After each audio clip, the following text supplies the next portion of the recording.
Welcome to Talking Peace with the Western New York Peace Center, being recorded here at WBNY, Buffalo's original alternative radio station, 91.3 FM, WBNY, coming out of Buff State.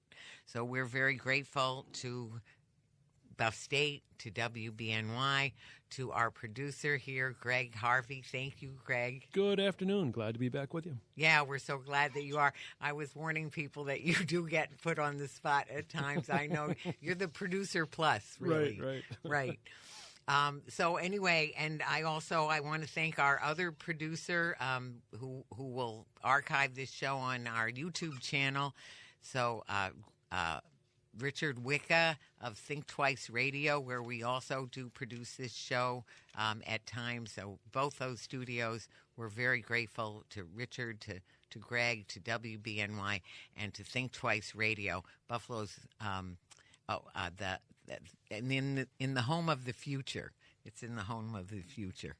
So anyway, when I think of that gratitude and that I'm feeling, that we feel for being able to do this show, I also think of our Indigenous brothers and sisters.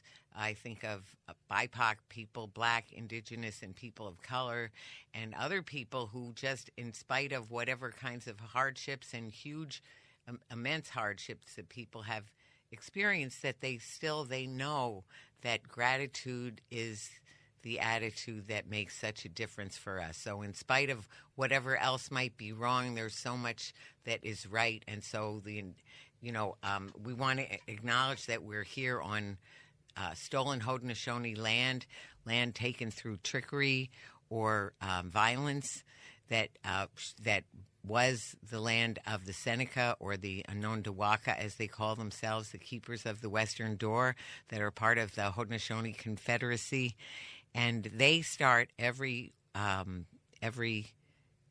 event out with a Ganonyo, which is a Thanksgiving address, they call it sometimes, that really gives thanks for the people who made the gathering possible, thanks to Mother Earth for giving us everything that we need for a good life here, for the living waters that are vital to our very existence, to our to our bodies, 70% of our bodies, and all the beauty and wonder that they give us and the creation in the various living waters, and everything from the streams and lakes and oceans and aquifers. So much that we need to thank the water for.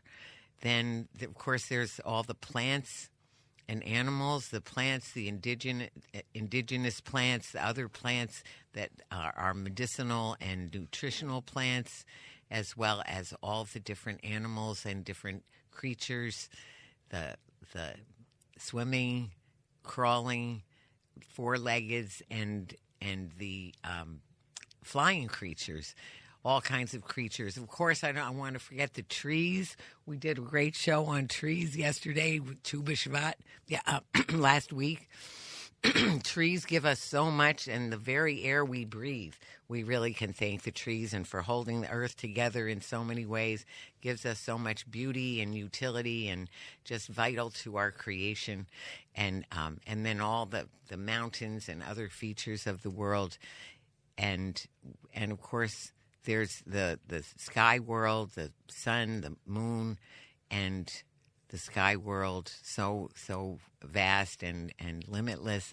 And then, of course, the Creator and the love that animates it all. And then after that, they would say, the person who gave that Ganonyo would say Nyahweh, and the people say Nyo. So Nyahweh. Nyo. Thank you for saying that. So, and I, it's very similar to Ashe. I always think of Ashe as also like that. Is that sort of like gratefulness to the Creator? May it be so. May it be so. So anyway, so our topic today is a big topic, and we have done some work on this topic and some shows on this topic before. and it's we'll call it Solutions, Not Suspensions, and that's the name of the bill that we need to see passed. That's the name of the work that we need to see done, and that the two people here sitting next to me are very busy doing, and we try to help out and do our part as much as we can, and it's so needed and so important. So I want to introduce Samantha White. Sam, friend of the show. Sam has been on for all kinds of subjects, but I want to say you're the director of the... You're giving me a promotion already? Oh, already? Well, I think you deserve it. So go ahead. The supervising attorney over to at the school... Discipline Project. Discipline Project, yeah. Right. I was almost there. Yeah. So, and so many other things you do, Sam. So we really, really grateful for you. Yeah, it's really important for me to be in community, and it's really important to advocate for kids and families so that we can get the best outcomes for our communities and the best futures for our kids. Right, absolutely. I know you do that. And I'm in so lucky. So many ways. I'm so lucky to be partnered with Peaceprints and Mike June. Yes, so Mike June, I'm very glad to meet you, Mike. Here, I don't want to knock anything over and cause anything to spill or anything. But Mike, it's so great to have you here. Thank you for coming on. I know that you're with the Empowerment Project. The Empower Youth Program. Empower Youth Program, exactly. The Empower Youth Program. And we're so grateful that you as employment and education coordinator, I know you're very busy with the youth. They're going to keep you busy, and I'm sure they keep you busy all the time. Yes. Thank you for having me today. And, of course, like Sam, I'm here to advocate for the kids. Right. That's what I do every single day. Right. And we need more people like us. Yes, we do. Yep. Yes, we do. And I want to say they're all our kids. I always say that. They're definitely, they're all our children, and they need our help, our support in every kind of way. And I'm so grateful to be with the two of you doing this program because it's so important. And this is such a critical part of it because this is where things go off the rails. It's not the only place, but it's one of the main places where it happens. So anyway, so what we like to do to start off and to get on a sort of a positive note where a lot of times we're talking about issues that are really disturbing and alarming. We like to start off with the values that drive the work. So when we think of solutions, not suspensions, what are the values that we want to what are the values that come to your mind when we think about that? So we'll just go around. So Sam, what's a value or a couple values you think of in this topic? It's such a deep question. When it comes to education, when it comes to discipline inside the school systems, we want to see fairness. We need to feel justice, right? It's some of these families' first experiences and some of these kids' first experiences, but we also need that accountability. Right. So accountability is very important, but also the kind of first experiences that they have is also very important. And fairness is, I always think, and as a lawyer, wouldn't you say, laws are meant to approximate justice? They should be. Let's hope that laws deliver justice. Right. Right? Isn't that the goal? Right. That's what I'm saying. So, but they should be about justice. They're. I'm with you. Yeah. So it's not always the case. But anyway, so thank you for that. Greg, do you want to? Sure, add any? I'll try to jump in here. Yeah, please do. Because I was half listening. This is your perfect. This is your best opportunity when we put you on the hot seat. That's right. Yeah. So both. If we're talking about suspensions in schools? Yeah, exactly. Okay. That's exactly what we're talking about. Okay, so both of my parents taught in public schools in Chautauqua County for 33 years each. My aunts, my uncle, my grandparents. I tried it once. Nah, wasn't for me. But so, I heard lots of stories throughout the years from both. My mother was elementary, so she didn't have too many troubles. My dad witnessed stuff in the high school and the middle school, and some pretty rough stuff, even in a rural school district like the one that they were in. So I think suspension probably has its place, But I also think, based on my experience with my son, some of the things that he was put in suspension for, I'm thinking, really? I think it seemed to be a little bit knee-jerk. Sure, he was incorrigible at times, but he wasn't dangerous, in my opinion.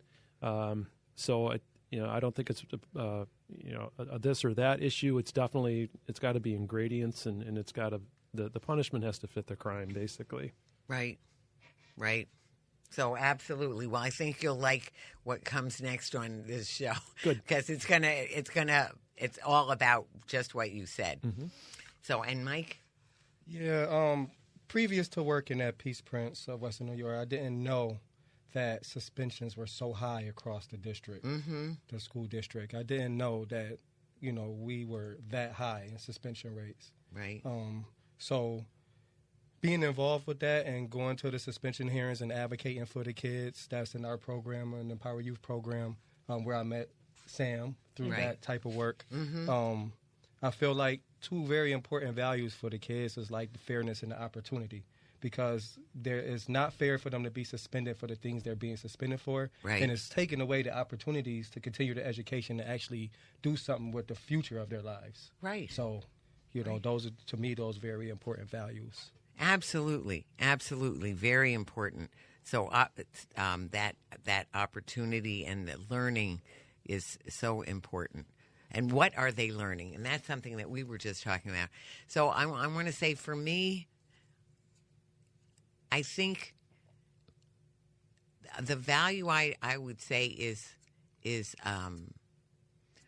authenticity and being the change, because I always like to use this example of don't hit your sister, whap. What are you teaching kids? So kids and all of us, really, we should be learning. Sometimes I think this creation is one big school. And so we should be learning all the time. So certainly learning in school, but also what are we learning about life? Well, what are kids learning about life if they're perceived as being disrespectful, or they're having some troubles, or when they start to get excited, if the response is that they get yelled at and that they get kicked out, what are they learning? What are they learning? That's what they should do when they're aggravated with someone? Yell at them and then kick them out, or try to hurt them in some kind of way, or ban them in some kind of way. So being the change, I mean, we need teachers and administrators to use everything as a learning opportunity, and to be that authentic person and to have the wisdom and the skills to do the communication that's needed. So anyway, let's start to get further into this topic. All right. So let's dig in. Yeah. So digging into, I'd say that first of all, we know that out of school, what you started us off with, Greg, of the fact that it's sort of the go-to thing when teachers don't know what to do, if there's some kind of a misbehavior or disrespect or anything that they really don't like, if they don't know what to do, they reach for that Swiss Army knife type tool of suspension. It's their go-to, their default. But what we have to do is we have to provide resources like counselors, like social workers and counselors inside the school system. We're seeing, last year we saw Buffalo Public reduce the number of counselors in the district. Terrible. And increase the number of security officers by more than 100. Terrible. Okay? Terrible. That is just the worst. I honestly, I'm so distressed to hear. We need to make sure that we are providing support rather than just doing, like you said, where we're pulling somebody out. And, people say that a suspension will pause a behavior, right? There's a disruption in the class. You grab the kid, have him sent home, and that behavior is paused. But guess what? That child comes back, and the issue has not been resolved. Right. And the student may be, more upset coming back and more disruptive. Right. There's a saying, we were talking about this in the lobby. Insanity is doing the same thing over and over and over again and expecting a different result. Right. Yeah. Exactly. Mike? I'm just definitely in agreement with that. From what I've seen, it's definitely like if the behavior doesn't match what they did, they shouldn't be suspended. It's like a lot of kids is getting suspended for very long periods of time for very small offenses, and that right there, sometimes the kids don't even come back to school. They decide to drop out during that period of time because 2-3 months done went by, they've been suspended, and if it's paused, it's unpaused when they come back instead of addressing like what's going on with the kid. It might be some dysfunction at home that need to be addressed for why the kid is acting out. So you have to, if you're going to suspend a kid, help him or her address the issues that's causing them to misbehave in school, because their perspective is premised on the things that they experience outside of school. The thing that's so crazy to me is, the stated purpose oftentimes, they might say, the reason for doing it is to teach the child, which we were just saying it doesn't do that. It doesn't teach them that. If anything, it teaches them things we don't want them to learn, like yelling back is good, or just cut ties with a person, or kick them out is a response when we want them to learn. But the other thing is, what are they learning? What they're learning is, maybe they're learning, I don't like school. I don't care about school. I don't feel like I can make it in school. Or they're learning that nobody cares at school. Right. And learning that nobody cares. I grew up during a period of time where the teachers, we felt as students that we felt like the teachers cared. Like they was like an extension of family. Right. So And that's exactly how it should be. And so when people are, I think so often it comes from a power play kind of thing. It had slipped my mind what I was going to say. Is the big thing that they often say is, even when they can't justify it in terms of the result for the child, they say, well, we have to do it because they're disrupting the other children. They're wrecking the other children's opportunity to learn. But this is an opportunity for everyone to learn, because there are, I want to say, restorative justice practices that will help people learn, that help to communicate, and they include the person who is the supposed offender, the person who was supposedly offended, and then the community. So the community being the classroom, really, because you're even saying that the classroom is affected, which they are. They can be. They're there. They're present. And so working that through in a healthy way that resolves it, that gets to the bottom of what the issue is, those are the things. And it's as simple, really, as what happened, what was the damage done, how can the damage be repaired? And if that is done in a, we recommend, even when we do the peacekeepers training, we talk about, I learned this, helping out in schools. I'm a social worker. I'm a qualified clinical social worker, licensed master social worker. And, low and slow, so that the response of the teacher or the aide or whomever it might be should be to de-escalate. So to just, find those ways, and there's lots of ways through communication and just those three questions, right? To approaching things that way, or just listening to what's going on with them, and giving them a chance to communicate in another way that can start to de-escalate, instead of taking it as a challenge to your authority and have a power struggle, which is, I'm going to say, most of the time what happens. Go ahead, please.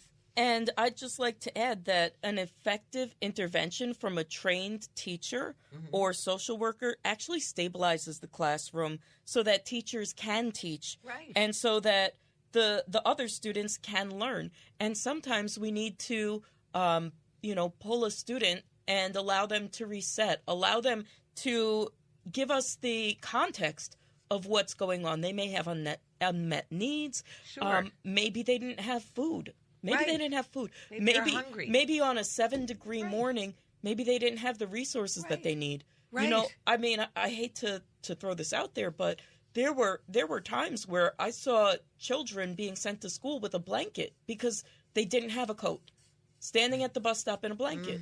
You know, and the resources and the community that school offers to children who are particularly vulnerable, it can't be replaced, and it shouldn't be taken away because they are unable to regulate themselves at younger ages. This is the time when we want to teach them how to regulate their reactions, how to behave properly. But as you said before, the idea of you behave badly, so now you have to go away, that's not productive for our community. We cannot put forward that philosophy for another generation because it's hurt us. It's destroying our community. Thanks, Sam. And so do you want to add more? No, but I agree. We definitely, I think that the school system do have some measures put in place to try to address those, but it's easier to just get the kid out of there, I guess. So that's what they're using as a ways to fix the problem, but not really understand or even acknowledging that it's really temporary, but they're acting like it's permanent. So let me just throw this out there. I want to be the first to say that there are so many people involved across the district, right? And there are individuals who really do commit to using these restorative practices. And that's why you'll see some schools with very low suspensions. And then you have more of a culture that is entrenched in the old ways. And that is a cultural shift that needs to change, right? We need a cultural shift in the philosophy throughout the district, rather than relying on one or two good actors here or there, or chalking it up to a bad apple here and there. We need consistency from building to building, from administrator to administrator, and for every single child. You know, I want to say when I was more involved in this topic, which was before I became the executive director, which I'm back to being the interim executive director at the Western New York Peace Center. But at those times, I'm going to say it was very apparent that some people in the school system know very well the challenges, and I'm going to say they're especially the social workers or lots of teachers who go out, above and beyond to try and get things for their students, to make their lives easier, to find out what's going on and all of that, and who might even be trained in these kinds of things or even, found their own way to get their own training or knowledge to approach the child holistically and the issues in a healthy way, where consequences are about learning, not about punishing, right? But that's happening on the one hand, and then it may be the same hand or the alternate hand, but where this happens, where the suspensions are happening when there's somebody who feels challenged and doesn't know what else to do, where they could, with as Sam was saying, with increased training, they might have some more ideas of what to do when things aren't working, when there is some kind of a conflict between students or between the student and the teacher, which is back to being so commonly what it's about. And that is back to they don't know and they need to know other ways of approaching it. And it's right in the code of conduct that everyone has the right to have restorative practices and restorative justice sessions to resolve any issue that came up. Is that not still correct? So that's specifically for the Buffalo Public Schools. Right. Now I'll just note that this broadcast goes well beyond the bounds of Buffalo Public Schools. Right. Right. And so does solutions, not suspensions. Right. Right. One interesting thing in that bill is that it really does put forward restorative practices as a model. As the New York State Education Department has provided guidance to all of the school districts of New York State, saying that this is the future of education. Just like corporal punishment in the 80s was allowed, that was the past. And, we learned that we didn't have to beat children in order to get them to listen, right? And, they said, oh, it's not possible. It's not possible to educate children without hitting them. Well, we found out that that's not true. Right. And solutions, not suspensions, is really being on the right side of history, right? When we take away, or when we shift the thought process of discipline from punitive to restorative, right? Right. We will create better, more well-developed individuals who are capable of being in society rather than those that need to be pulled out and put behind bars. There's short-term consequences. There's long-term consequences. Immediately, when someone's suspended, they are losing access to academic instruction. They will have academic setbacks. They may be shamed by the whole process, whether it's, internally or whether it's externally, and it creates stress on the families. It can destabilize a family, especially with young children, right? Because if you have a child under 12 years old that's being suspended, you have to have a caretaker at home that is able to stay home. Right. And that can only happen but so much before mom or dad loses their job. Right. And then you're dealing with a homeless family. On the long term, you have, the higher risk of repeated suspension. You have the increased chance of dropping out and the greater likelihood for being involved in the justice system. And that's a lot that Mike knows about because that's where his work really revolves. So Mike, is there an example that you want to give just as a, anonymously, just a story to tell. Yeah, not identifying, obviously, but just a story that you could tell of where you've seen the bad effects to children and youth about a suspension. Yes, I have. So I have advocated for one of our kids that's in the program before she got suspended long-term for an incident at school. And during that period of time that she was out of school and we was trying to advocate for her to get back in school, she wound up getting in trouble and getting sent to a youth detention center far away from home. Terrible. And that is the perfect example because they're home with nothing to do. They don't have the structure they need. They're not in school. So the thing is, when they're back to should there be consequences? Sure. So part of it is find out what happened. Back to, we just talked about the 3 questions. It's not that difficult. There's training, but it's more to sort of stop some of our ingrained bad habits that people might have learned from our own parents who had their own lessons because we're evolving, we're learning about how, that's the good part, the learning part, right? The learning part, yep. So people need to learn and get those things ingrained in their heads. But those 3 questions of what happened, what was the damage done, how can the damage be repaired, and that for all of the affected people, right? And then, and those, and there are other consequences create that, parenting. I'm not a parent, but I used to teach parenting. And one of the things they'd say is that the consequences should be respectful, reasonable, and related. So related so that you're learning something. So if they're not getting up in the morning, they have to go to bed earlier at night. It's not about punishing. It's about learning. So you're learning you're not getting enough sleep, right? So you have to go to bed earlier. It's not about it's about learning. Right. So what we're learning, we already know this. If you have kids, you evict them from the school by suspending them, right? They're out of school. What are they going to do all day? Now, do they even get their assignments? Because they're supposed to get their assignments, but they're having trouble. They are very likely having trouble getting the work done in the school. How are they going to do it by themselves at home?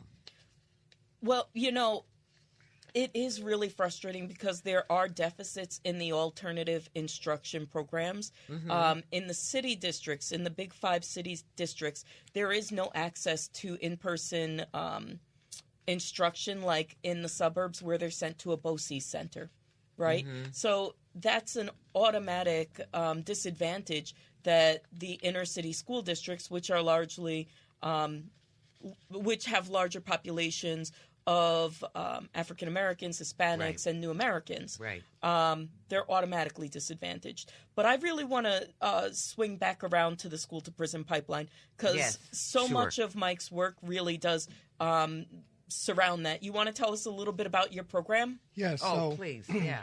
So I'm the Education Employment Coordinator at Peaceprints for the Empower Youth Program, a program that's designed to help kids that are having trouble with school, help them get back on track, help them with mentorship, help them get prepared for the job force so they can have something to do after school rather than have that time to just sit around as idle.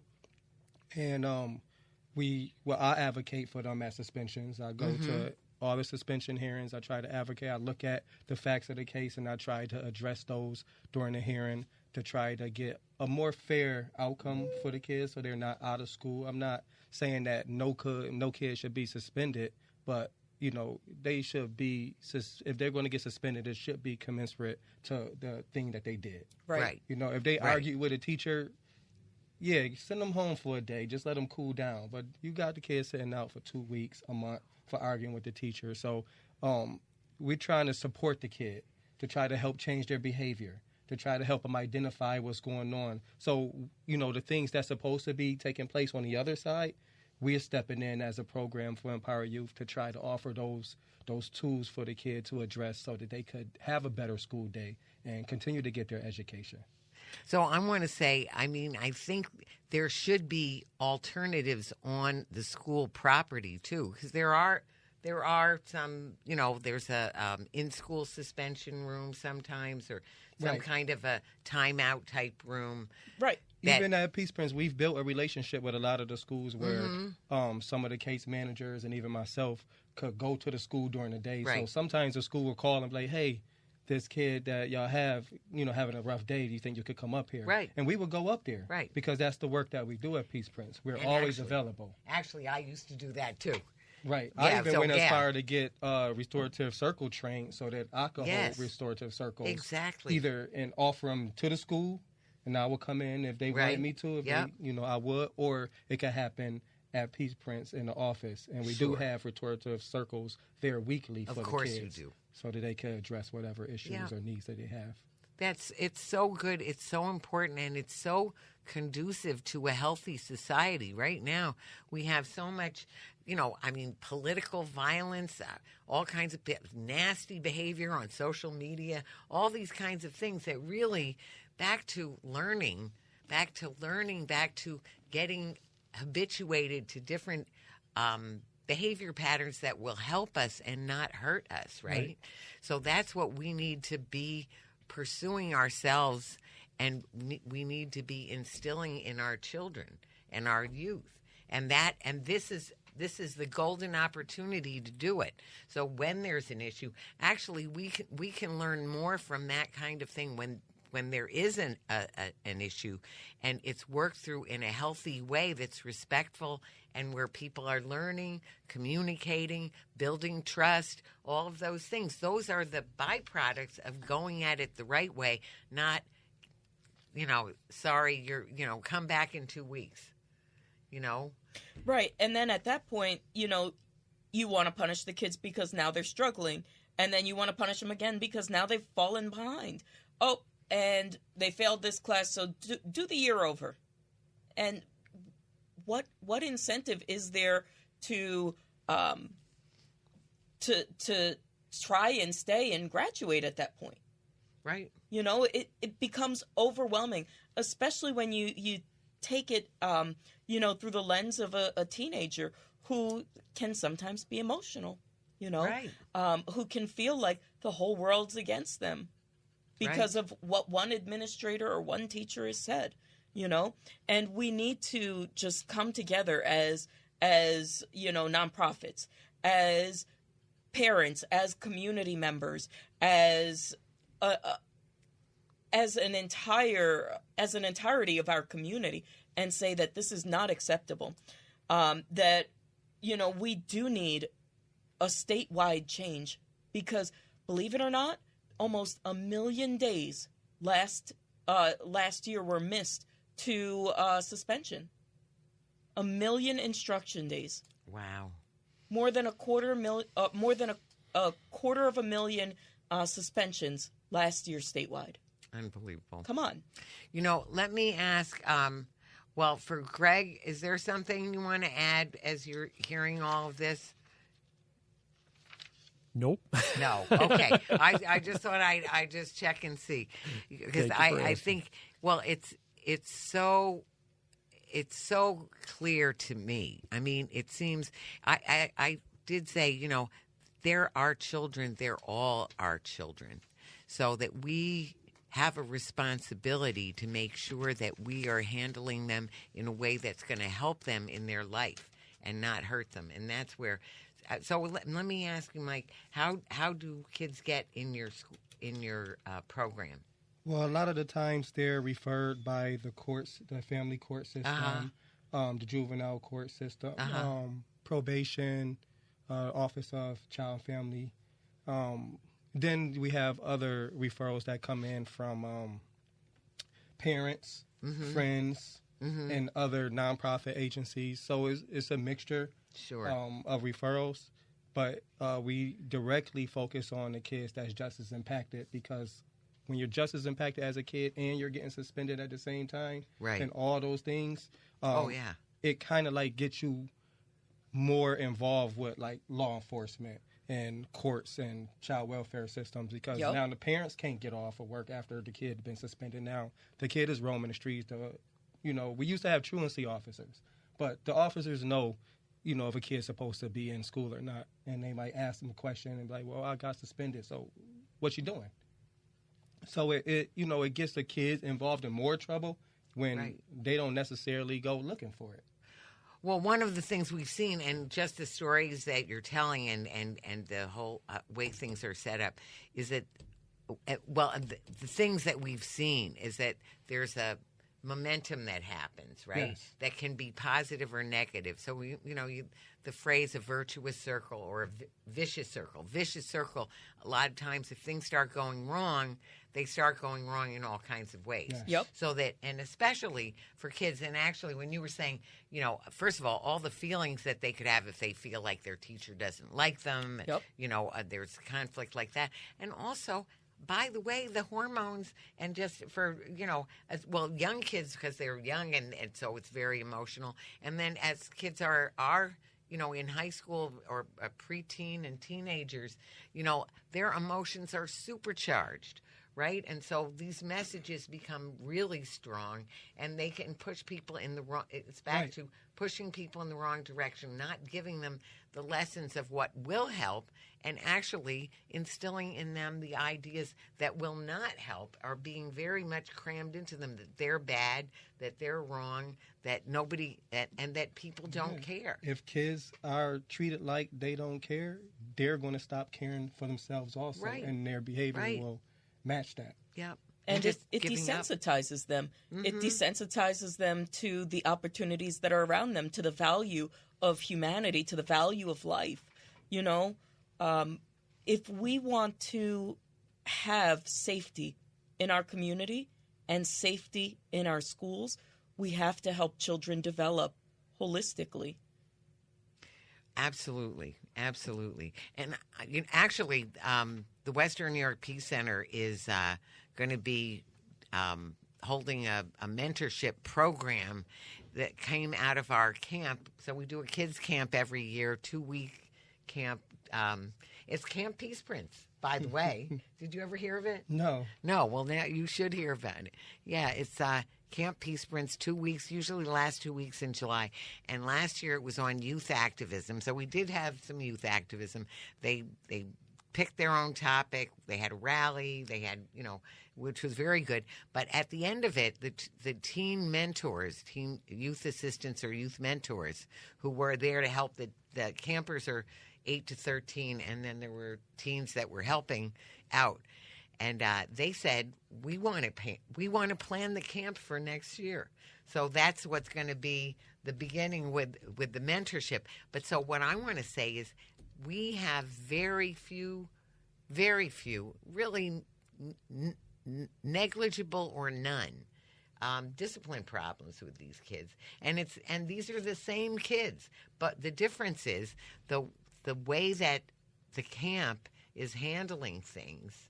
In terms of, we start off with a peace agreement, right? We start off with, establishing, and they decide how do we need to be to make this camp be the way we want it to be good, right? Right. And so they make the rules, and then, and they do, and they're required to stick with them, and the adults have to stick with them too.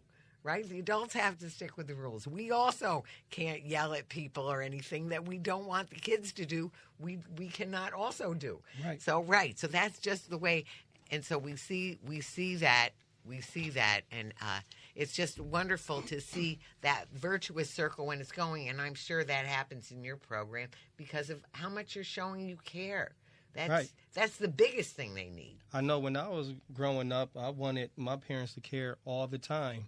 So if the kids aren't getting that at home and they're not caring themselves, their behavior is going to show, and it's always going to clash with what's going on everywhere else. And that's where everywhere else, they're all our kids. So the parents, the teachers, the staff people, they're all there to care for the kids. That's what people are doing there. Greg, did you have something you wanted to say? So finally, some thoughts started to gel. Yeah, go ahead. So, being in a suburban district, my son was able to go to, I think he went to the Harkness Center, Bosa Center, instead of just being sent home. Right. So he had, quote unquote, supervision throughout the day, but they also worked on projects. Right. And they talked about, okay, why are you here and why do you think you're here? And let's see what we can do to rectify that. And the other thought too is the numbers. Like you mentioned, the number of resource officers compared to the number of counselors. My son had a great counselor in his homeschool, which really helped him get back on the right track quickly. I think they had one resource or maybe two resource officers at the time compared to like 4 or 5 counselors. I've always seen this too with class size, how class sizes kept getting bigger and bigger and bigger for one teacher who may or may not have an assistant. So I think the funding needs to really go towards reducing class size, not consolidating school districts, and not putting it into resource officers, so many, right? But more and more counselors to help. Counselors helped me back in the day to be a better person. So I think that's couple of thoughts that popped into my head. Yeah, thanks, Greg. And I'm going to say counselors helped me. That's why I wanted to be a social worker, because I was a troubled teen, and I got help from counselors and other helping, mental health professionals. I had a social worker. I just called her, actually. I called her just the other week to just tell her how much she helped me in my whole life. My whole life could have been totally different. I could have been, and it was just dumb luck that I wasn't teen pregnancy, or all kinds of ways, because I was very self-destructive and all kinds of things going on with me that, with help, I was able to turn them around. So we learn we need each other, but we have to, truth and love. So the truth of what's going on. So we have to get at what that is. That's what I usually say. That's what I usually say for the values. And the love, we have to love them. They can tell whether you're phony or not. You have to really care about these kids. And it's so easy to care about them. It's so easy to care about them. And when it isn't easy, when it isn't easy, it's just because we don't know enough about what's going on with them. Because as one of my social work teachers said, if we really knew somebody's psychic reality, all of their behavior would make perfect sense. So, yeah, Sam. So I really do want to raise up what Greg was saying. You know, we do have real alternatives that really work. You know, restorative practices actually works. Yes. We've seen it here locally in Cheektowaga in the Maryvale School District. They have transformed themselves into a near zero suspension school system by, thank you, right? Yes. By Here. implementing restorative practices with fidelity, not just putting it on paper and letting it sit in a drawer, but by actually gathering the kids regularly, daily, and doing the circles and doing the work and building the connections and building the relationships, and then reacting, responding proportionately to whatever disruptive behavior is happening, so that they don't have to pull that grenade pin of suspension to put a kid out of school and potentially blow up his opportunity to graduate, you know? It really works. It can work in larger school districts. It can work in smaller school districts, but it should be implemented statewide. We need to have behavioral and mental health supports. We need more counselors than security officers. Just like Greg's child had in the suburbs. We need that statewide. We need trauma-informed responses. We need family engagement. And I'll tell you, people think that, the idea of restorative practices somehow gives a pass to the parents by, not putting the kid out of school and not making the parent responsible to stay home and teach the kid. But believe it or not, the whole purpose of restorative practices means pulling everybody who's involved into a room, into a space, bringing the parents in sooner rather than later to set expectations of what proper behavior is and how to support that at home. Because you had mentioned it earlier in the show. Children are learning from the behavior of the adults around them. And we need to have clear expectations of what those behaviors should be. And, bringing parents into the discussion sooner rather than later is important. And it leads to providing positive behavior supports. And, there are in-school interventions that will help kids stay learning. Right.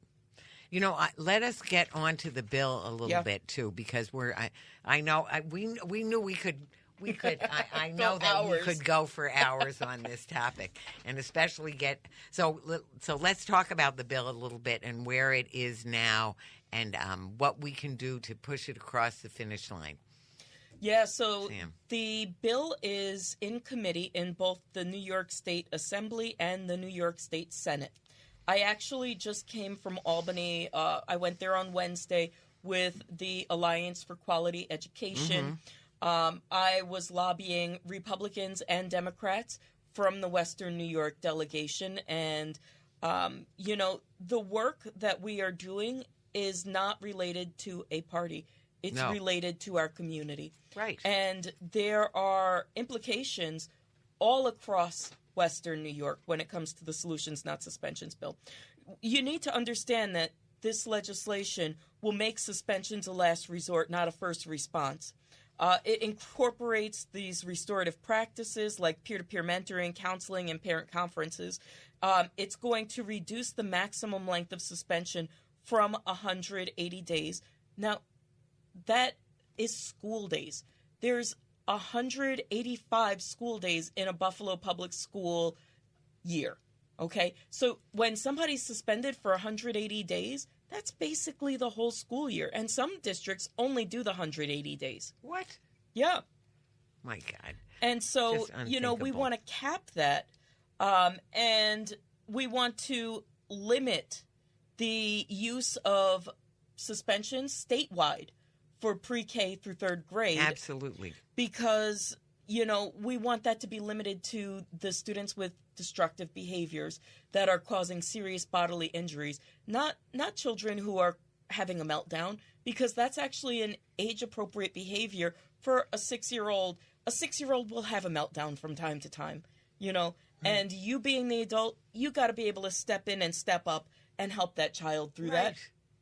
And there are ways of doing that, and that people need to be well-versed in those ways of low and slow, containment, listening, holding them. There's so much. So, more about the bill. Please. Is set to try to mandate that all suspended students receive adequate out-of-school instruction and the opportunity to complete missed assignments. Mm-hmm. It also wants to limit the over-reliance of out-of-school suspensions and what we talked about earlier, like how it's becoming first thing we do is suspend a kid and we'll worry about it later. No, that's over-reliance on suspensions because they're thinking that the suspending the kid will address the issue. No, it is set to promote age-appropriate and evidence-based alternatives. So, like she said, like Sam said, 6-year-old kid, how many times, if you remember when you were 6, you had a meltdown in the store over that toy that you couldn't get. Right. Sure. And they have those type of issues in there. They might have been mad. They might have got in trouble last night for spilling the juice on the carpet. Mom was mad. So they, kids would take that. They wake up the next day, go to school. Now they taking it out at school because they're mad. They're still upset. Yeah. So it has to be appropriate with their age and what's going on. It's also supposed to keep students connected to school. So even while they out or even during the school year, get them connected to things in school to make them feel like school is a part of their life and then not just somewhere they have to go every day. And there's an Easter egg in this bill. Actually, I'm going to call it a golden egg, right? It requires charter schools to follow state education policies. We have seen that these charter schools can sometimes have their own thoughts on what discipline should look like and how it should operate. And there's so much variety from one charter school to the next, to the next, to the next. This would standardize the rules that all charter schools would need to follow. And that's so definitely needed. That's I had why to find out. I had to find out the hard way. About that, going into the school to represent or to advocate for a kid that was suspended, and it's a charter school, and I'm going in there thinking, I'm about to go in here with the BPS, and they like, nah. So I started learning more about the state education department and the system and the rules and regulations there. And so, in other words, there's very little to direct them on how they need to. Well, coming from up top, but they get to basically kind of do whatever they want to do. Right, which is a problem because they're all our children. And they're getting state money. They're getting state education money from the public school systems to fund those education, to fund that education choice, right? But in a way, they sometimes take the best students out of the public schools. They take a large number of resources out of the public school, and then they're very quick to remove students from their charter schools. That's the other part I've heard about. And there's a lot less process, a lot less due process, and for the cost of charter schools on our public education system, our children, whether they're in public school or one of these charter schools, they deserve better. Right. Because it really is impacting all of the kids, even the ones in public school. Right. And by the way, the children who are not suspended are still affected by other children getting suspended and going missing. So what is the lesson learned by the teen who was suspended, but also by all the classmates? Right? Is that first of all, learning. And it's a trust relationship, right? The trust that you build. So until people trust, they're not learning anything. So building that trust is so critical. And where people are being suspended, the trust is broken. So we just need. So as far as people getting involved, and that's we're almost over. With the show is almost over, but we hope that people will get involved. I want to say, Sam, Yep. if you go ahead. All right, so I already have it all lined up for you. I'm going to ask you to email your entire delegation, everybody from your assembly member to your senator to your local school district. You can do this through a website. The governor. Yeah. And the governor. So yeah. by going to this one page, you can actually direct written letters to all of them at once. That is cccnewyork.org/campaigns/New Yorkers need solutions, not suspensions. And you can also find more information about Solutions Not Suspensions at solutionsnotsuspentionsny.org. Right. Yes, it's a very good website. We'll make sure that online we get the links posted. Right. And please go support the bill. Right. Please support because they're all our children. All of our children.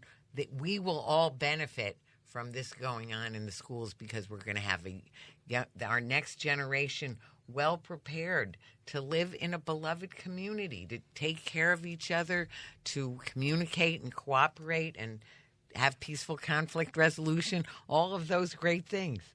Amen. Yeah. So anyway, we're so grateful to have you both here and both your programs.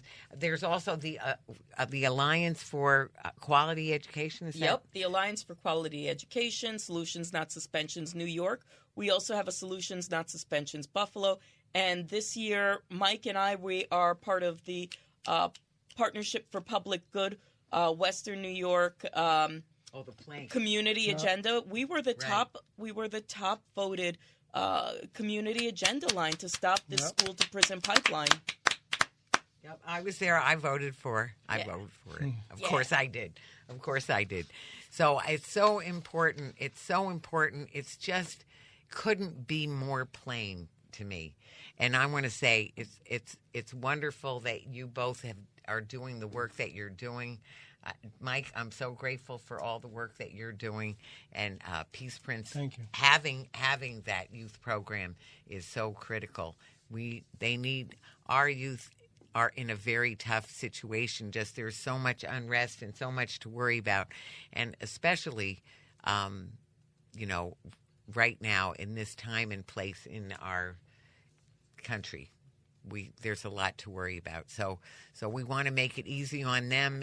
That will help all of us because we're all connected. So I'm so grateful. Thank you both so very much for all that you do, for coming on the show, to Greg for putting it together, for Brian Harrell for stopping in too. We're grateful.